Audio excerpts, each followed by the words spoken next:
இன்னைக்கும் நீங்க நல்லா பாத்தீங்கன்னா கீழடி நாகரிகம் வந்து 2600 அப்படின்னு தான் சொல்லிட்டு இருக்கோம்.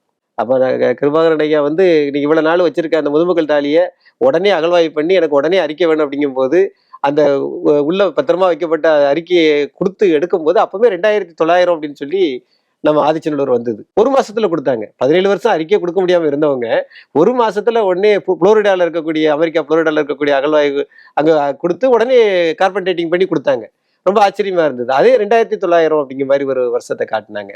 இப்போ பாத்தீங்க அப்படின்னு சொன்னா இந்த 5300 அப்படின்னு சிவகலை நாகரிகத்துக்கு வந்திருக்கு. இந்த சிவகலை, கொற்கை, அந்த ஆதிச்சநல்லூர் 3மே நேர்கோட்டில் இருக்கக்கூடிய ஒரு விஷயம், முக்கியமான விஷயம். தாமிரபரணி ஆற்றங்கரையில் இருக்கக்கூடிய பொருணை நாகரிகம் அதுதான் அப்படின்னு சொல்றோம். அப்ப இந்த விஷயங்கள் எல்லாம் வச்சு பார்க்கும்போது கீழடி வந்து 2600 தான். ஆனா எங்களுக்கு இதுல என்ன விஷயம் அப்படின்னு சொன்னா, நான் வந்து தமிழர்களை ரெண்டா பிரிச்சு பார்க்கணும் அப்படின்னு நான் நினைக்க வரல.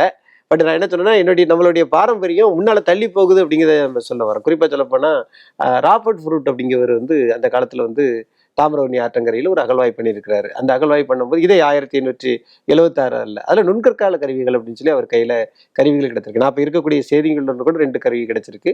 தேரிக்காடுன்னு சொல்லக்கூடிய சாயர்புரத்துலயும் கருவிகள் கிடைச்சிருக்கு. அதை வந்து அவர் என்ன சொல்றாருன்னா ஒரு 10,000 வருஷத்துக்கு பழமையானது அப்படிங்கிற மாதிரி அவர் சொல்றாரு.